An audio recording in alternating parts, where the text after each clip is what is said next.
Bonjour mesdames et messieurs, aujourd'hui, la classe des 4e 3 du collège Denis Diderot va vous présenter Télésorg Info, le journal télévisé des collégiens. Au sommaire, aujourd'hui, nous commençons par l'attentat à Austin au Texas. Nous traiterons ensuite du mouvement de grève des employés d'Air France pour une augmentation de salaire. Nous parlerons également de Facebook qui a fauté avec une brèche dans son système.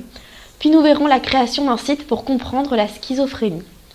Une nouvelle fois, nous reviendrons sur le problème environnemental des déchets plastiques avec la mise au point d'une solution par un jeune néerlandais. Toujours côté science, nous regarderons un reportage sur les transformations chimiques. Nous enchaînerons avec le football qui a suspendu Mota pour faute et du rugby avec les All Blacks. Nous regarderons un reportage sur l'exposition des années folles qui se trouve à la médiathèque de Sorgues. Nous verrons avec Lisa les nouvelles sorties cinéma très attendues pour 2018. Artus, son nouveau spectacle Artus part en tournée, sera au pôle culturel Camille Clonel de Sorgues. Et enfin, la météo nous sera présentée par Walim. Je donne la parole à Alexio pour nous donner plus d'informations sur cet attentat. Le criminel Mark Candide, âgé de 23 ans, était recherché par la police d'Austin au Texas pour la série d'attentats aux colis piégés. Les attentats ont fait 2 morts et plusieurs blessés en 3 semaines dans la capitale du Texas et dans sa région. Mark Candide est mort mercredi après avoir fait exploser une bombe dans sa voiture alors qu'il allait être arrêté par la police. Les forces de l'ordre ont annoncé mercredi soir que le jeune homme avait laissé un enregistrement vidéo qui se présentait comme une confession. La vidéo n'a pas été rendue publique. Selon la presse locale qui est informée par des sources anonymes, la vidéo dure 25 minutes. Et le jeune homme y déclare n'avoir aucun regret et projeter d'autres attentats. Le criminel se décrit comme un psychopathe et perturbé depuis son enfance et menace de se faire exploser à l'intérieur d'un restaurant McDonald's. Les enquêteurs tentent toujours de déterminer si Mark Candide avait des complices. Les attentats qui ont commencé le 2 mars ont terrorisé pendant 3 semaines la ville d'Austin, une ville de près d'1 million d'habitants. Des centaines de membres des forces de l'ordre fédéral et texanes ont mené une longue chasse à l'homme pour arrêter leur auteur. Merci beaucoup Alexio pour ces précisions. À présent, pouvons-nous espérer prendre un avion avec Air France aujourd'hui ? Après avoir participé au mouvement de grève générale du 22 mars, Air France poursuit aujourd'hui son action. Le programme de vol est le même que le 22 février, date de la première journée de grève. Air France annonce que jeudi, elle prévoit d'assurer 75% des vols, dont 70% des vols long courriers et 80% des vols court courriers entre Orly et la Provence. Vendredi, il y aura 35% des pilotes et 31% des hôtesses et stewards en grève. Les salariés souhaitent une hausse de 6% sur leur grille de salaire. La direction veut bien augmenter leur salaire de 1% en 2 temps, couplé d'une enveloppe d'augmentation individuelle, primes, promotion et d'ancienneté et de 1,4% pour les seuls agents au sol. Air France annule la grève de jeudi et vendredi, mais nouvelle grève le 30 mars. Je vous remercie pour cet article très précis sur la grève. Facebook est-il un danger pour nous ? Que devons-nous attendre du réseau social qui a visiblement une erreur dans son système ? Aujourd'hui, les critiques se déchaînent venant des utilisateurs de Facebook. La société britannique Cambridge Analytica est accusée d'avoir récupéré à leur insu les données de 50 millions d'utilisateurs de Facebook. Toutes les données volées sont retrouvées sur Internet. Vivement critiqué de part et d'autre de l'Atlantique, le réseau social a cédé 6,8% en bourse. Lundi 19 mars, 3 jours après les révélations du Guardian et du New York Times sur Cambridge Analytica, une entreprise ayant joué un rôle de premier plan dans la campagne présidentielle de Donald Trump. C'est une crise pour Mark Zuckerberg qui risque de perdre 6 milliards d'euros si la situation empire. Après des jours de silence qui lui ont été reprochés, Mark Zuckerberg a fini par présenter ses excuses mercredi soir. Il déclare « Cela a constitué un abus de confiance très important et je suis vraiment désolé. Désormais, cette personne se méfie de Facebook, ce réseau est devenu redouté. » Merci Thibaut, nous essaierons d'être prudents. Une nouvelle plus réjouissante avec la création d'un site pour comprendre la schizophrénie. Dorine nous en dit plus. Un site internet interactif permet de se mettre dans la tête d'un malade atteint de schizophrénie, pour mieux connaître et éventuellement reconnaître chez un proche les effets des troubles. La schizophrénie est un regroupement de causes diverses qui provoquent des troubles. Elle affecte les mécanismes de la pensée, des sentiments, des émotions, des perceptions et du comportement. Elle n'apparaît qu'à l'âge adulte. Un événement majeur débutera samedi. L'association des journées de la schizophrénie a mis en ligne un site, schizinfo.com, un film intitulé « Un repas de famille », dans lequel l'internaute prend les commandes et donc se met dans la peau d'un malade. L'un des objectifs est de combattre les idées reçues telles que le fait que ces personnes ne peuvent pas mener une vie normale et ne peuvent pas travailler. Ceci est faux, car si on les accompagne, elles le peuvent tout à fait. 65% des Français ont déjà entendu parler de cette maladie, mais ne savent pas exactement ce que c'est. La schizophrénie touche une personne sur 100. Merci Dorine pour ces explications. Ensuite, un sujet assez récurrent avec les déchets plastiques dans l'environnement. Une solution qui a l'air assez prometteuse. 80 000 tonnes de déchets, voilà le nombre de déchets plastiques dans l'océan Pacifique. En se basant sur la récolte de 1,2 million d'échantillons, on conclut que 1,8 milliard de morceaux de plastique, pesant au total 80 000 tonnes, flottent dans ce magma qui augmente de façon exponentielle. Ces estimations sont ainsi 4 à 16 fois supérieures à deux précédentes études. Ces déchets plastiques tuent beaucoup de poissons, de tortues et même de mammifères marins qui s'empêtrent dedans. De manière générale, le plastique représentait 99,9% des déchets récoltés. Le jeune néerlandais qui s'est lancé dans cette aventure à 18 ans développe, avec ses 75 ingénieurs, un système de barrières flottantes destiné à attraper les plastiques. Quand il sera opérationnel, il espère vider 50% de la décharge du Pacifique en 5 ans. Mais ces barrières ne pourront ramasser les morceaux inférieurs à 1 cm, ce qui laisse entier le problème des microplastiques, particules néfastes pour la santé, ingérées par les poissons. L'étude s'interroge également sur le risque que ces particules finissent par couler. Le niveau de la pollution plastique en eau profonde et sur les fonds marins sous la GPGP reste inconnu. Merci beaucoup Erwan, cette nouvelle nous met tous de bonne humeur. Je vous laisse avec Adrien qui est allé faire un reportage au collège Denis Diderot sur les transformations chimiques. Le vendredi 23 mars, des élèves de la classe de 4e 3 du collège Denis Diderot ont fait une vidéo sur la combustion du carbone, dans le but de voir ce qui se passe pour les atomes pendant une transformation chimique. Nous vous laissons avec un extrait de leur vidéo. Bonjour à tous et à toutes, aujourd'hui nous allons vous présenter la transformation chimique qui se produit dans votre barbecue. Les personnes en noir représentent les atomes de carbone. Les personnes en rouge vont représenter les atomes d'oxygène. Les atomes d'oxygène sont par deux. On appelle cette molécule du dioxygène. Elle se déplace car ces molécules sont à l'état gazeux. Les personnes en train représentent la source de chaleur. Grâce à la source de chaleur, un atome de carbone et deux atomes d'oxygène réagissent et forment une molécule de dioxyde de carbone.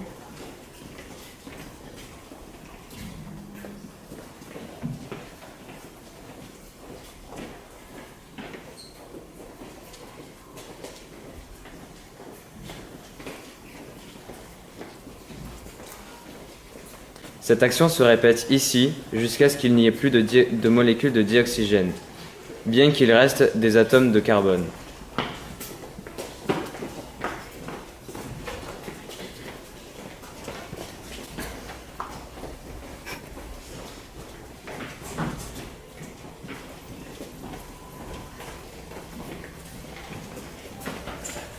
Merci de nous avoir écoutés et j'espère que ça vous aura plu.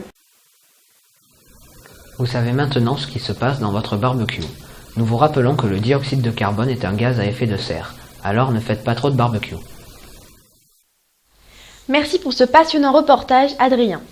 Une petite page sport avec Célia et Célina qui vont nous parler du foot et du rugby, avec les All Blacks qui vont peut-être changer d'entraîneur et Mota qui s'est fait suspendre. Hier, jeudi 22 mars 2018, à Paris, le milieu de terrain du Parc des Princes, Thiago Motta, joueur du PSG, a été sanctionné de 3 matchs de suspension en raison d'un mauvais geste. Il a essuyé ses crampons sur le torse du défenseur angevin Romain Thomas. Au bout de 16 minutes lors du match contre Angers, il avait déjà été suspendu contre Nice dimanche dernier. Donc sa sanction va s'allonger. Il va manquer la finale de la Coupe de Ligue contre Monaco le 31 mars 2018. Et maintenant, nous passons au rugby.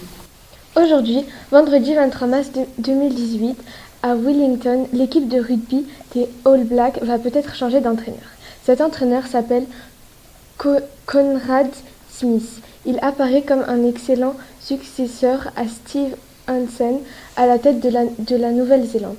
Il pourrait très bien revenir et entraîner les All Blacks comme il a si bien fait en 2009. Merci beaucoup Célia et Célina. Ensuite, avec Mathieu, nous allons regarder un reportage sur une exposition des années folles qui se trouve au pôle culturel de Sorgues en ce moment. Bonjour, aujourd'hui nous nous retrouvons à la médiathèque de Sorgues pour une exposition des années 20 du 5 au 24 mars. Les années folles commencent en 1920 et s'achèvent avec la grande crise de 1929. En France, ces années folles furent avant tout un phénomène culturel marqué par la créativité et l'exubérance. Cette exposition, créée par l'ensemble de l'équipe de la médiathèque, vous présente quelques figures emblématiques parmi les créateurs et les artistes qui ont marqué Paris des années 20.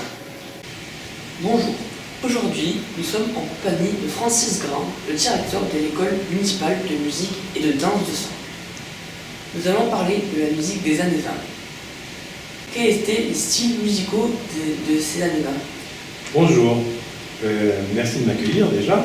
Donc les styles populaires, il y a de la chanson avec Maurice Chevalier, Miss Tinguette, Joséphine Baker aussi, tout ça pour parler de la France évidemment, bien que Joséphine Baker soit américaine.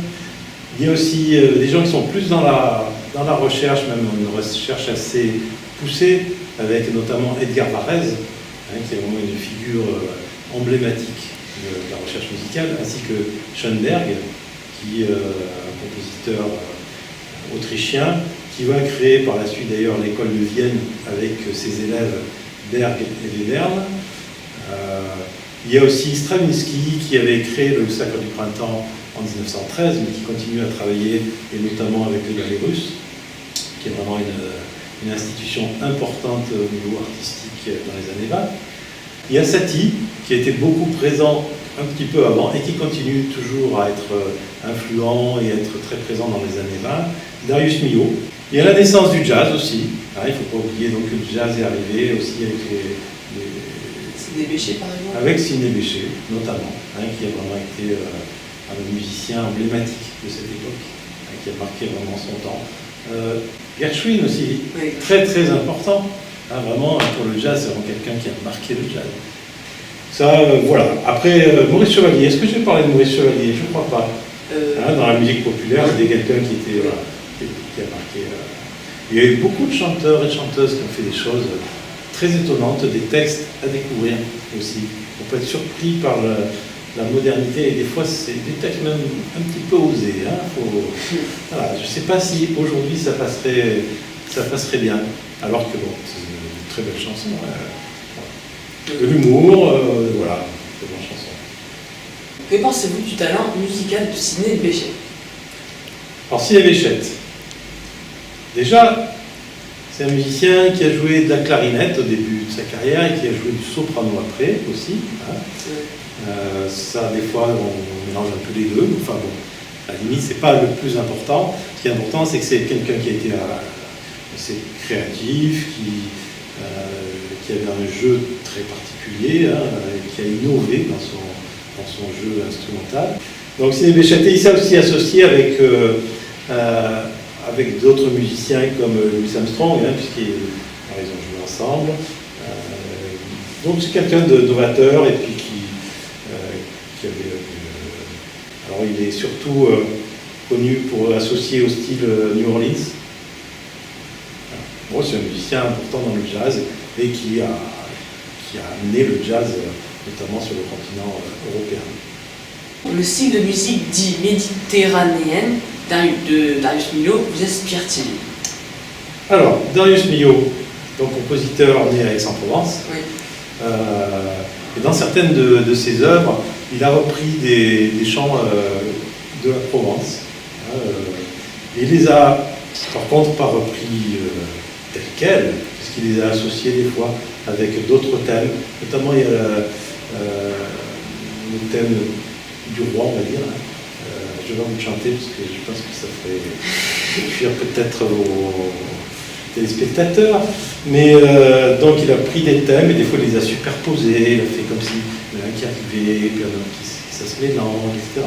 Et ces thèmes d'ailleurs ont été repris des fois plus tard, notamment par des big bands, qui ont repris ces compositions et qui les ont adaptées, big band jazz, donc qui ont adapté ces musiques de Darius Milhaud dans le style de jazz. Donc il a su utiliser le matériau qui était à sa disposition et innover grâce à ça. Darius Milhaud était quelqu'un qui a apporté beaucoup à la musique et qui a su se servir des traditions, et notamment des traditions méditerranéennes, provençales peut-être plus, on sait bien. Parce qu'on vient du sud. On est en Provence et lui était d'Aix-en-Provence. Merci d'avoir répondu à toutes nos questions et merci à vous téléspectateurs de nous avoir suivis. Donc voilà, c'est la fin de ce journal, de cette interview. Au revoir. Merci, au revoir. Je vous remercie Mathieu pour ce très bon reportage. Une petite page cinématographique avec Lisa qui va nous parler des prochaines sorties cinéma pour 2018.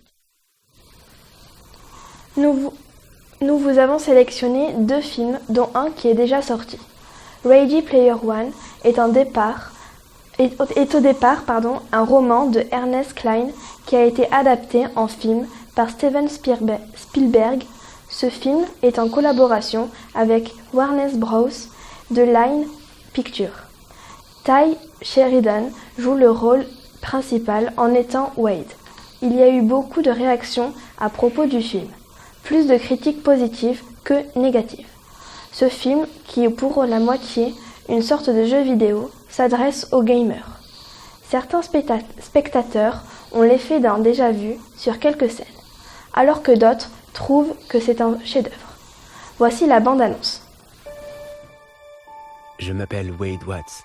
Mon père a choisi ce nom parce qu'il faisait penser à l'alter ego d'un super-héros, comme Peter Parker ou Bruce Banner. Mais il est mort quand j'étais petit. Ma mère aussi. Et j'ai atterri ici. Je reste assis là, dans cet endroit minuscule. Il n'y a nulle part où aller. Nulle part. Sauf l'Oasis.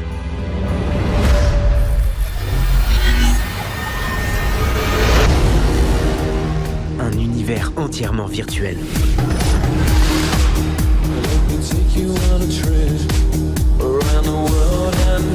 Les gens vont dans l'Oasis pour pouvoir faire ce qu'ils veulent. Mais ils y restent pour pouvoir être ce qu'ils veulent. Tu le sens, ça? Ouais. C'est le seul endroit où j'ai l'impression d'être quelqu'un. L'Oasis est la création de James Halliday. Bonjour, si vous regardez cette vidéo, c'est que je suis mort. J'ai conçu et caché un objet, un œuf de Pâques. Celui qui le trouvera le premier héritera de 500 milliards de dollars et aura le contrôle total de l'Oasis. Qui est ce Parzival? Et comment se fait-il qu'il soit en fait? Trouvez-le. Ce n'est pas qu'un jeu. C'est vraiment une question de vie ou de mort. L'Oasis est la ressource économique la plus importante au monde. Il va falloir livrer une véritable guerre pour avoir le contrôle du futur.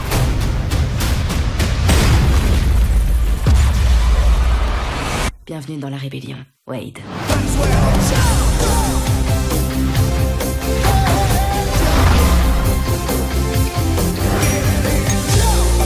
Comme beaucoup d'entre vous, je ne venais ici que pour m'évader. Mais j'ai découvert quelque chose qui m'a dépassé. Êtes-vous prêts à vous battre? Aidez-nous à sauver l'Oasis.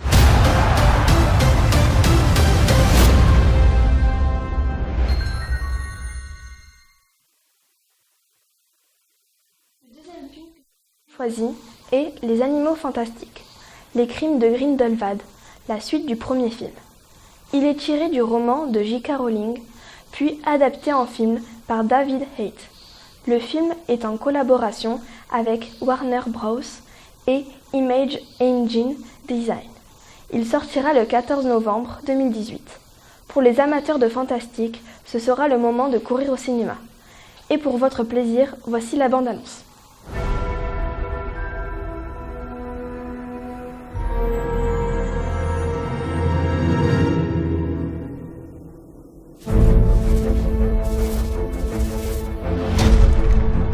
J'ai des questions à vous poser, professeur.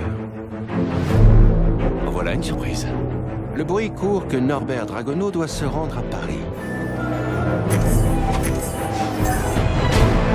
Je sais qu'il travaille sous vos ordres.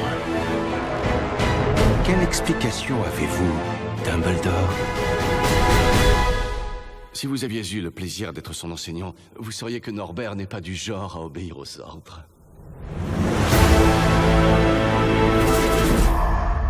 Le moment est venu, Norbert. De choisir ton camp. Tu vas quelque part? Non, nous allons quelque part. Extra.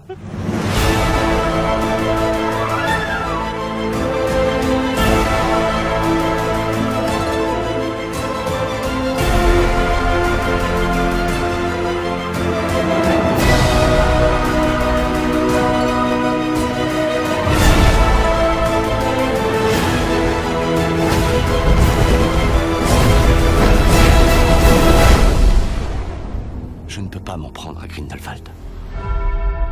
Il faut que ce soit vous.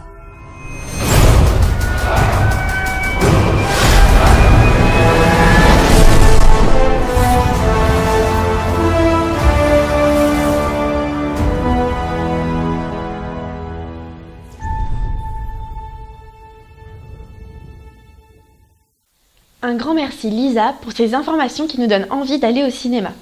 Une petite page culturelle avec le nouveau spectacle d'Artus qui s'intitule Artus part en tournée et qui se trouve au pôle culturel de Sorgues. Artus fera son spectacle Artus part en tournée à Sorgues au Boulodrome le samedi 2 juin à 21h. Un très bon spectacle, hilarant d'après les critiques. La billetterie est au pôle culturel de Sorgues. Pour plus d'informations, vous pouvez vous rendre sur sorgues.fr. C'était Arthur pour Artus.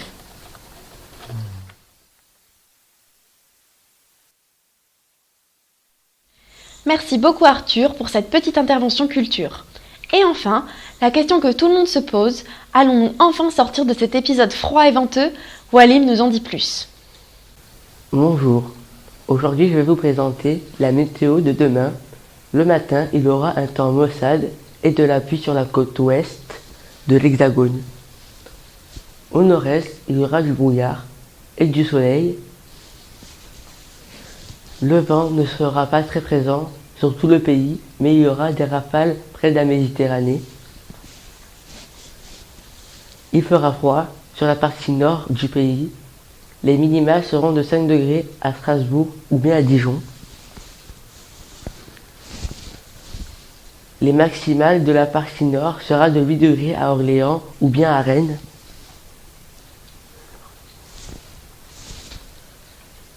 Sur la partie sud du pays, les minimales seront de 5 degrés à Montélimar. Les maximales se rapprochent des moyennes de saison, 11 degrés à Marseille ou bien à Nice. L'après-midi, les nuages vont se décaler du nord au sud. Sur une bonne partie de la France, il y aura du soleil, mais il y aura malheureusement de la pluie sur toute l'Occitanie, sur toute la Nouvelle-Aquitaine et au nord de la Normandie.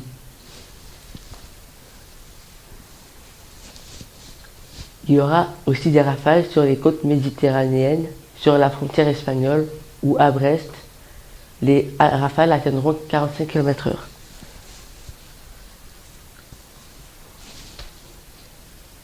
Les températures se rapprocheront des moyennes de saison. Pour ce début de printemps, les températures vont atteindre jusqu'à 16 degrés à Lyon, mais il fera 7 degrés au nord de l'Occitanie. Il fera également froid en Haute-France, en Bretagne ou bien en Normandie, où les températures ne dépasseront pas 10 degrés. Demain, nous fêterons la Sainte-Catherine. Le soleil se lèvera à 6h55 et se couchera à 18h57. Nous allons gagner 3 minutes de soleil. Merci de m'avoir écouté et je vous souhaite une merveilleuse journée. Merci pour ces prévisions très précises, Walim. C'est la fin de ce journal. Merci de nous avoir suivis. Merci à l'équipe du Collège Diderot et merci au pôle culturel de Sorgues de nous avoir accueillis.